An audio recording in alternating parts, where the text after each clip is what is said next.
Hey, how's it going, recipe decoders? Today I'll show you a recipe for a copycat Oreo cheesecake.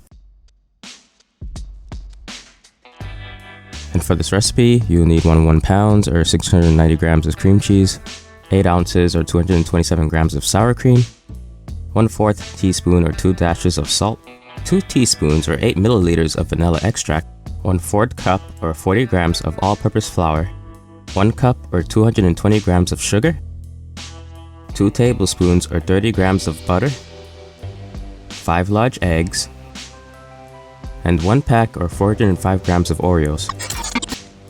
So first we need to finely chop up some Oreo cookies to use for the base of the cheesecake.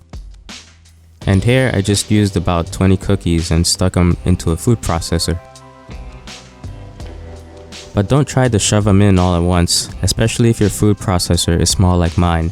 Just add them in a couple at a time.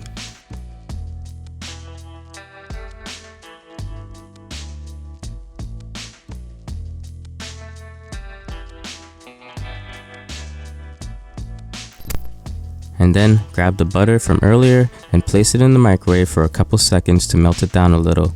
About 20 to 25 seconds should do the trick. Next, transfer the processed Oreo cookie crumbs into a large bowl. Then pour in the melted butter as well.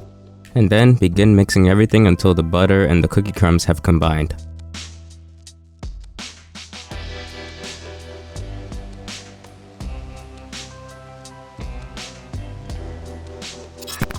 Now you can go ahead and grab an 8 to 9 inch springform pan alongside a stick of butter. You basically just want to spread it around the bottom of the pan as evenly as you can. You can use vegetable oil spray as an alternative if you want to. So here I've just poured the cookie crumbs directly onto the base of the springform pan. Then, to even out the crumbs on the pan, just grab a small measuring cup or something of cylindrical shape with a flat bottom, and then begin to press the cookie crumbs down so that they adhere to the base. Lastly, make sure you also push some of the crumbs upward onto the sides of the springform pan as well. This is a lot easier to do with something that is of cylindrical shape. In this case, I simply made a short wall around the pan, pressing against the crumbs with the measuring cup. And once you're done, the crumbs should appear relatively smooth on the sides and at the bottom of the pan. To finish this off, place some foil at the bottom and crumple it underneath the springform pan. 2 sheets of foil paper should be more than enough for this.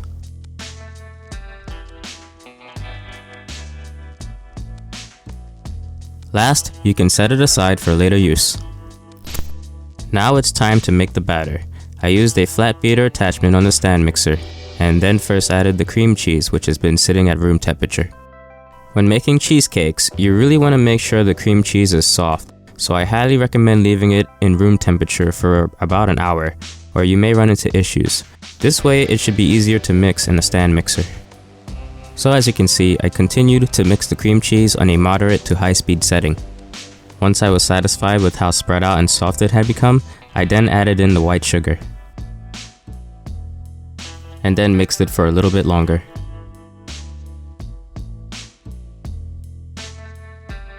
And now it's time to add in the eggs, but be sure to do them one at a time.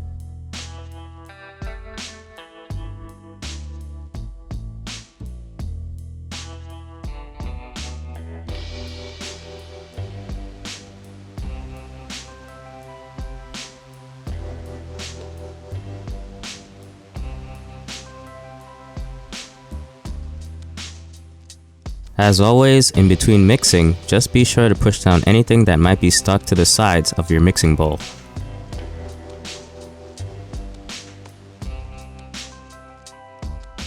Next, I went ahead and added in the vanilla extract. Then, I added in the salt.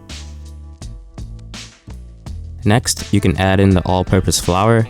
I took off the mixer for this part just to prevent anything from splattering out of the bowl.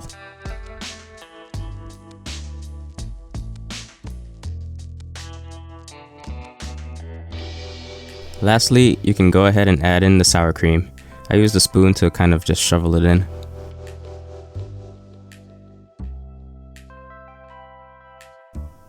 Once everything is mixed in, you can remove the mixing blade and the bowl from the stand mixer, and then set it aside.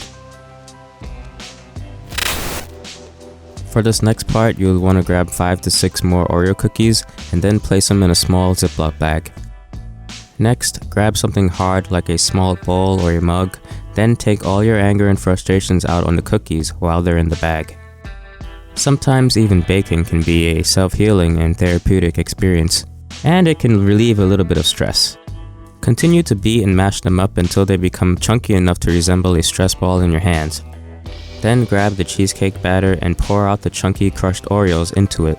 Then give it a good stir until the chunky Oreos are completely submerged in the batter.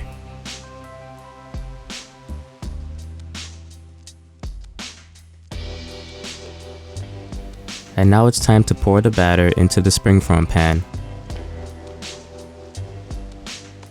Try and get every last bit of it you can into the springform pan, and also try not to make a mess.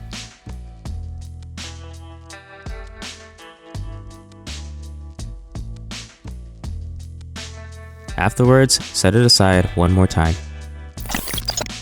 Finally, with whatever Oreo cookies you have left over, you're going to do the same thing and crush them into chunks. In this case, I was left with 8 cookies. I went ahead and used the same Ziploc bag for this.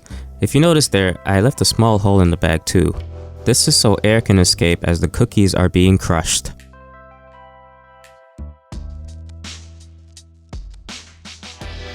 And after crushing them, I just placed them back into the bowl, which makes them a little easier to pour back into the batter. So now just grab back your springform pan and pour out the crushed Oreo cookies on top of it. Try to spread it out as evenly as you can.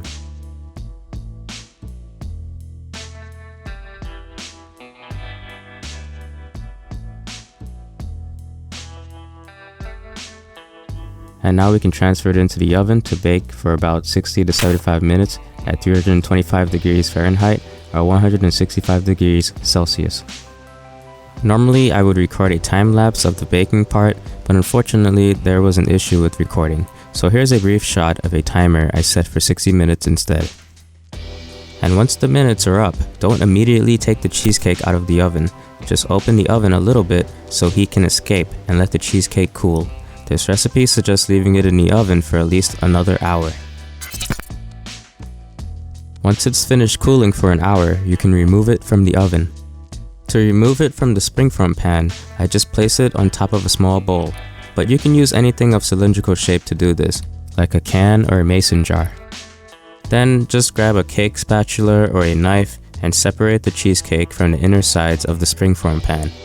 Finally, release the latch to open the pan and it should just pop off without any issues. Also, don't worry about any cracks in the center. This is normal with cheesecakes. However, there are ways to prevent this from happening, and I just didn't get a chance to explain how in this video. But moving forward, the last thing I did was use a cake spatula and a regular spatula to separate the cheesecake from the base. Then I transferred it into a cake carrying container to place in the fridge for 24 hours. And here's the final result. This recipe produces a very moist cheesecake, and the Oreo cookies give it a pretty distinct aroma. It smells just like regular Oreo cookies you would buy from a bag.